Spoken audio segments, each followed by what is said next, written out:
Assalamualaikum dear students, myself Mohammad Ryan Afzal from channel Facilitator। Dear students, आज हम class 9 की physics pairing scheme को discuss करेंगे जो कि साल 2024 में एनुअल पेपर बनाते वक्त फॉलो की गई।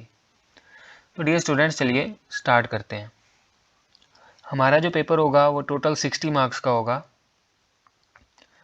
इसका जो ऑब्जेक्टिव पार्ट होगा हमारे पेपर का वो 12 मार्क्स कैरी करेगा, जबकि जो सब्जेक्टिव पार्ट होगा वो 48 मार्क्स कैरी करेगा। इस पेपर में टोटल आपको 7 क्वेश्चंस नज़र आएंगे। टोटल 7 सवाल आपको मिलेंगे इस पेपर में। आपके पास टोटल टाइम होगा 2 घंटे का। ठीक है, अब हम देखते हैं वन बाय वन के ये 7 सवाल कौन कौन से होंगे। पेपर आपको भी दिखा देता हूँ। 9th के बच्चों ने चूँकि पेपर पहले नहीं दिया होता तो उनको कन्फ्यूजन होती है, तो मैं ज़रूरी समझूंगा कि एक बार आपको पेपर दिखा दिया जाए। फिर आपको बताऊंगा वन बाय वन के कौन सा सवाल बुक के कौन कौन से चैप्टर से आ रहा है और कितना पोर्शन आ रहा है। पेयरिंग स्कीम और पेपर पैटर्न दोनों आपको इसी वीडियो में अच्छी तरह से समझा दिए जाएंगे। तो अभी एक नज़र पहले पेपर पैटर्न देख लेते हैं, फिर पेयरिंग स्कीम की तरफ चलेंगे। तो आपके सामने मैंने ये पेपर शो किया हमारा। ये कोई भी रैंडम पेपर है, उसका ऑब्जेक्टिव पार्ट है, ये सब्जेक्टिव पार्ट है। ये लिखा हुआ है ऑब्जेक्टिव टाइप यानी मारूजी तर्ज। मारूजी सवालात इसमें आपसे पूछे जाते हैं, यानी MCQs आपसे पूछे जाएंगे। टाइम अलाउड होगा आपके पास 15 मिनट्स का इस पेपर को सॉल्व करने के लिए। टोटल 12 मार्क्स का होगा ये पेपर, जो कि ऑब्जेक्टिव टाइप है। जैसे मैंने आपको पहले बताया कि ऑब्जेक्टिव 12 मार्क्स कैरी करता है और सब्जेक्टिव 48 मार्क्स कैरी करता है। अभी मैंने आपको बताया था कि टोटल कितने सवाल होंगे हमारे पेपर में, 7। उनमें से जो पहला सवाल है ना वो इस पेपर में होगा। कौन से वाले में? ऑब्जेक्टिव टाइप में। सवाल नंबर 1 यानी क्वेश्चन नंबर 1 होगा ऑब्जेक्टिव टाइप में। इस क्वेश्चन नंबर 1 में आपसे 12 MCQs पूछे जाएंगे। इन 12 MCQs को सॉल्व करने के लिए आपके पास 15 मिनट होंगे। 15 मिनट बाद आपसे ये वाला पेपर जो कि ऑब्जेक्टिव टाइप है वो आपसे ले लिया जाएगा। बबल फिल कर देंगे आप। आपसे 15 मिनट बाद ये पेपर ले लिया जाएगा और आपको ये वाला पेपर दे दिया जाएगा जो कि है सब्जेक्टिव पेपर हमारा। ठीक है, तो इसके लिए आपके पास कुल वक्त 1 घंटा 45 मिनट होंगे। ठीक है, इसके लिए 15 मिनट होंगे। टोटल ओवरऑल कितने बन गए दोनों के लिए? 2 घंटे। ये मैंने पहले आपको बताया। ठीक है, सब्जेक्टिव पेपर जो है ना हमारा, ये मैंने अभी बताया 48 मार्क्स का होगा और इसमें 2 पार्ट होंगे, पार्ट 1 और पार्ट 2। जो पार्ट 1 है उसमें आपसे शॉर्ट आंसर्स पूछे जाएंगे, पार्ट 2 में आपसे डिटेल्ड आंसर्स मांगे जाएंगे। ठीक है, तो क्वेश्चन नंबर 1 जो है हमारा, क्वेश्चन नंबर 1 वो आ रहा है ऑब्जेक्टिव टाइप में। क्वेश्चन नंबर 2, 3, 4 और आगे सारे के सारे आएंगे सब्जेक्टिव में। तो जो सब्जेक्टिव का पार्ट 1 है ना, जो शॉर्ट आंसर से रिलेटेड होगा, उसमें आपसे क्वेश्चन नंबर 2, क्वेश्चन नंबर 3 और क्वेश्चन नंबर 4 पूछे जाएंगे। क्वेश्चन नंबर 2 में मज़ीद आपको 8 पार्ट नज़र आएंगे। क्वेश्चन नंबर 3 में भी इसी तरह आपको 8 नज़र आएंगे। क्वेश्चन नंबर 4 में भी आपको 8 शॉर्ट क्वेश्चंस नज़र आएंगे। इन 8 में से इधर से 8, इधर से 8, इधर से 8, इन 8 में से आपने कोई 5 करने हैं, इन 8 में से कोई 5 करने हैं, इन 8 में से कोई 5 करने हैं और फिर इन 8 में से भी कोई 5 करने होंगे। ओके डियर स्टूडेंट्स, ये हो गए हमारे 4 सवाल। फिर आगे आ जाते हैं पार्ट 2 पे यानी हिस्सा 2 पे। इसमें आपको नजर आएंगे क्वेश्चन नंबर 5, क्वेश्चन नंबर 6 और question number 7। Question number 5, question number 6 और क्वेश्चन नंबर 7 ये टोटल 3 लॉन्ग हैं। इनमें से आपको कोई 2 अटैम्प्ट करने हैं। आपकी मर्जी आप 5 और 6 कर लें, आपकी मर्जी आप 5 और 7 कर लें, आपकी मर्जी आप 6 और 7 कर लें। एक इनमें से आपने, इन 3 में से एक आपने छोड़ देना है। इसमें 2-2 पार्ट होंगे। क्वेश्चन नंबर 5 के भी अलिफ बे या ए बी 2 पार्ट होंगे। क्वेश्चन नंबर 6 के भी ए बी 2 पार्ट होंगे। क्वेश्चन नंबर 7 के भी ए बी 2 पार्ट होंगे। ठीक है, ये टोटल 9 मार्क्स का एक होगा, आपने 2 करने होंगे। टोटल 18 मार्क्स आप पार्ट 2 से ले सकते हैं और टोटल 30 मार्क्स आप पार्ट 1 से ले सकते हैं। इस तरह टोटल 30 + 18 48 बने। तो 48 मार्क्स आपको ये पेपर दे सकता है। अब देखते हैं कि 48 मार्क्स आपने लेने कैसे हैं, तैयारी कैसे करनी है कि 48 के 48 हमें इस पेपर से मिले और 12 के 12 इस पेपर से मिले। तो चलिए अब स्टार्ट करते हैं पेयरिंग स्कीम को। जैसे मैंने आपको बताया कि हमारा जो ऑब्जेक्टिव पेपर होता है उसी में होता है क्वेश्चन नंबर 1 जो कि मल्टीपल चॉइस क्वेश्चन से रिलेटेड होता है। टोटल 12 मार्क्स का होता है ये। इसमें टोटल एमसीक्यू आपसे 12 पूछे जाते हैं, यानी हर एमसीक्यू 1 नंबर का होगा। टोटल टाइम आपके पास 15 मिनट होता है जो आपको दिया जाता है। अब देखते हैं कि कौन से चैप्टर से कितने एमसीक्यू बन रहे हैं। जैसे आपको नज़र आ रहा है चैप्टर नंबर 1, 2, 4, 5, 7 और 9 इनमें से एक एक एमसीक्यू बनेगा, जबकि जो चैप्टर नंबर 3 है, 6 है और 8 है इनमें से 2-2 एमसीक्यू बनेंगे। ये पेयरिंग आप नोट कर सकते हैं।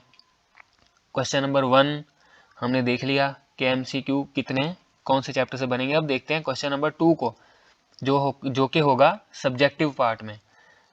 ये हमारा सब्जेक्टिव पार्ट आ गया। इसमें 2 पार्ट होते हैं, जैसे मैंने पहले बताया, पार्ट 1 और पार्ट 2। पार्ट 1 जो होता है वो शॉर्ट आंसर से रिलेटेड होता है, आपको शॉर्ट आंसर पूछे जाएंगे यहाँ से। इसमें 3 सवाल आते हैं, क्वेश्चन नंबर 2, क्वेश्चन नंबर 3 और क्वेश्चन नंबर 4। ये 3 आते हैं ना।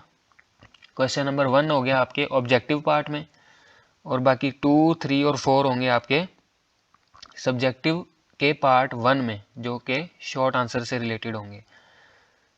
टोटल 8 होंगे। क्वेश्चन नंबर 2 में भी टोटल 8 पार्ट होंगे, उनमें से कोई 5 आपने करने हैं। इसी तरह 3 में भी 8 होंगे, कोई 5 आपने करने हैं। इसी तरह 4 में भी 8 होंगे, कोई 5 आपने करने हैं। तो ओवरऑल अगर हम देखें आपके पास टोटल कितने क्वेश्चन होंगे क्वेश्चन नंबर 2, 3 और 4 को मिला के, 8, 16 एंड 24। तो टोटल हो गए 24 क्वेश्चन जो आपसे इस पार्ट 1 में यानी शॉर्ट वाले पार्ट में पूछे जाएंगे। उनमें से 15 के आपने जवाब देने हैं। 9 आपके पास ओवरऑल चॉइसेस हैं और 30 मार्क्स आप इधर से गेन कर सकते हैं। 15 नंबर का है और हर सवाल 2 नंबर का होगा। 15 सवाल हैं तो आपको 15 इंटू 2 30 बन गई। ये 30 मार्क्स आपको दे सकता है पार्ट 1। अब आगे चलते हैं, देखते हैं कि क्वेश्चन नंबर 2 जो है वो किन चैप्टर्स को यूज़ करते हुए बना है। तो क्वेश्चन नंबर 2 इसमें टोटल 8 होंगे, 5 आपने करने होंगे, 3 की आपके पास चॉइस होगी। अब देखते हैं चैप्टर्स कौन से यूज़ हुए हैं। तो चैप्टर 1, चैप्टर 3 और चैप्टर 5, इन 3 चैप्टर्स से ना क्वेश्चन को पिक किया गया है क्वेश्चन नंबर 2 बनाते वक्त। चैप्टर 1 में से 3 शॉर्ट क्वेश्चन पिक किए गए, चैप्टर 3 में से भी 3 और चैप्टर 5 में से 2 क्वेश्चन को पिक किया गया है क्वेश्चन नंबर 2 को बनाते वक्त। क्वेश्चन नंबर 3 को देखते हैं। अब क्वेश्चन नंबर 2 हमने देख लिया, अब क्वेश्चन नंबर 3 को चेक करते हैं। क्वेश्चन नंबर 3, इसमें भी आपसे शॉर्ट आंसर ही पूछे जाएंगे। 8 होंगे टोटल, आपको कोई 5 करने होंगे, 3 की आपके पास चॉइस होगी। चैप्टर 2, 7 और 9, इन चैप्टर से क्वेश्चंस पिक किए गए हैं क्वेश्चन नंबर 3 को बनाते वक्त। चैप्टर 2 में से 3 क्वेश्चंस पिक किए गए, चैप्टर 7 में से भी 3 और चैप्टर 9 में से 2 क्वेश्चंस पिक किए गए हैं। क्वेश्चन नंबर 4 पर चलते हैं। क्वेश्चन नंबर 4, क्वेश्चन नंबर 4 में भी वही उसी तरह 8 होंगे टोटल, आपको 5 करने होंगे और 3 की आपके पास चॉइस होगी। अब देखते हैं चैप्टर्स कौन से यूज़ हुए हैं। Chapter 4, 6 and chapter 8, in 3 chapters से क्वेश्चंस को पिक किया गया है क्वेश्चन नंबर 4 बनाते वक्त।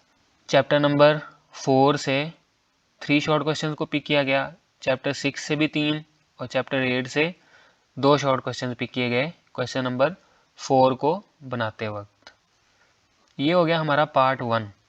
अब चलते हैं पार्ट 2 की तरफ, जो कि होता है डिटेल्ड आंसर बेस्ड, यानी इस पार्ट में आपसे डिटेल्ड आंसर पूछे जाते हैं। टोटल जैसे मैंने बताया 3 क्वेश्चंस होंगे, question number 5, question number 6 and question number 7। तो 5 से 7 ये सवाल होंगे इधर, यानी 3 सवाल होंगे पार्ट 2 के अंदर। इनमें से कोई 2 आपने करने हैं, आपकी मर्जी, आप 5-6 कर लें, 6-7 कर लें या 5-7 कर लें। अब देखते हैं कि कौन से चैप्टर्स यूज़ किए गए ये क्वेश्चंस बनाते वक्त। क्वेश्चन नंबर 5 बनाते वक्त चैप्टर 1, 3 और 5 से क्वेश्चंस पिक किए गए हैं। यानी ऐसे हो सकता है इसके 2 पार्ट होंगे, 5 के भी 2 पार्ट होंगे ए और बी, 6 के भी 2 पार्ट होंगे ए और बी, और 7 के भी 2 पार्ट होंगे ए और बी। अब ऐसे हो सकता है कि पार्ट ए इसमें से उठा ले, बी इसमें से उठा ले और इसको ना ही यूज़ करें वो। ठीक है, हमें पेयरिंग इस तरह से मिली है इस बार कि हमें कंफर्म नहीं है कि कौन से 2 से ये क्वेश्चन नंबर 5 बनेगा। हो सकता है 3 और 5 यूज़ हो जाएं, ये हो ही ना 1 वाला, कुछ भी हो सकता है। तो आपने ये तीनों अच्छी तरह प्रिपेयर करने हैं, थ्योरी वाइज भी एंड न्यूमेरिकल वाइज भी। ये भी कंफर्म नहीं है कि किससे न्यूमेरिकल आएगा और किससे थ्योरी आएगी, तो तीनों न्यूमेरिकल वाइज भी और थ्योरी वाइज भी प्रिपेयर करने पड़ेंगे अगर क्वेश्चन नंबर 5 को कम्प्लीटली सॉल्व करना है अच्छी तरह से। तो अब क्वेश्चन नंबर 6 को देखते हैं। क्वेश्चन नंबर 6 में भी वही 2 ए बी पार्ट होंगे और फिर से 3 चैप्टर आपको प्रिपेयर करने पड़ेंगे अगर आप इस क्वेश्चन को अच्छी तरह से सॉल्व करना चाहते हैं। तो क्वेश्चन नंबर ये चैप्टर नंबर 2, 7 एंड 9 इन्वॉल्व हैं इस क्वेश्चन को बनाते वक्त, क्वेश्चन नंबर 6 को। अब हो सकता है 2 से थ्योरी आए, 7 से न्यूमेरिकल आ जाए, हो सकता है 7 से थ्योरी आए 9 से न्यूमेरिकल आ जाए, हो सकता है 9 से थ्योरी आए 7 से न्यूमेरिकल आ जाए, कुछ भी हो सकता है। किसी भी तरह वो पेयर बना सकता है, किसी 2 को यूज़ कर सकता है, किसी को छोड़ सकता है, हो सकता है इन दोनों को यूज़ कर ले, 2 और 7 को 9 वैसे छोड़ दे। तो हमें ये तीनों चैप्टर भी अच्छी तरह से तैयार करने पड़ेंगे अगर हम चाहते हैं कि क्वेश्चन नंबर 6 पूरा हम अटैम्प्ट कर लें। इसी तरह क्वेश्चन नंबर 7 है, 7 भी 4, 6 और 8 को यूज़ करते हुए बनाया गया। ये भी कंफर्म नहीं है कि इनमें से कौन से 2 पिक करेगा वो ये सवाल बनाते वक्त, इसके और बी पार्ट बनाते वक्त। हो सकता है ए पार्ट ये हो जाए, बी ये हो जाए, हो सकता है ए ये हो जाए, बी ये हो जाए, कुछ भी हो सकता है। हो सकता है ए ये हो जाए, बी ये हो जाए। तो मतलब क्वेश्चन नंबर 7 अगर अच्छी तरह करना है तब भी ये 3 करने पड़ेंगे हमें। ठीक है, तो अब आपकी मर्ज़ी है 5 कर लें या 5-6 कर लें, 2 करने हैं ना इन तीनों में से, या 5-6 कर लें, 6-7 कर लें या 5-7 कर लें। तो द चॉइस इज़ योर्स। एक बात आप लोगों ने नोट करनी है, हमारी पेयरिंग यहाँ पे कंप्लीट हो जाती है। एक बात इंपॉर्टेंट है वो नोट करें कि जो 25% होंगे ना टोटल MCQs का, यानी हमारे 12 है ना MCQ, तो उसमें से 3 कॉन्सेप्चुअल होंगे। इसी तरह 25% शॉर्ट आंसर बेस्ड क्वेश्चंस भी कंसेप्चुअल आएंगे। तो मतलब 60/60 मार्क्स लेने हैं अगर, तो रट्टे के साथ साथ कंसेप्चुअल तैयारी भी होनी चाहिए, कॉन्सेप्ट्स भी क्लियर होने चाहिए, तब 60 मार्क्स गेन किए जा सकते हैं, otherwise this is quite impossible. तो ये थी हमारी ओवरऑल पेयरिंग स्कीम। उम्मीद है कि इस पेयरिंग स्कीम को फॉलो करते हुए आप अच्छे से अच्छे मार्क्स गेन करेंगे। आज के लिए इतना ही, अपना ख्याल रखें। Thank you so much. अल्लाह हाफिज़।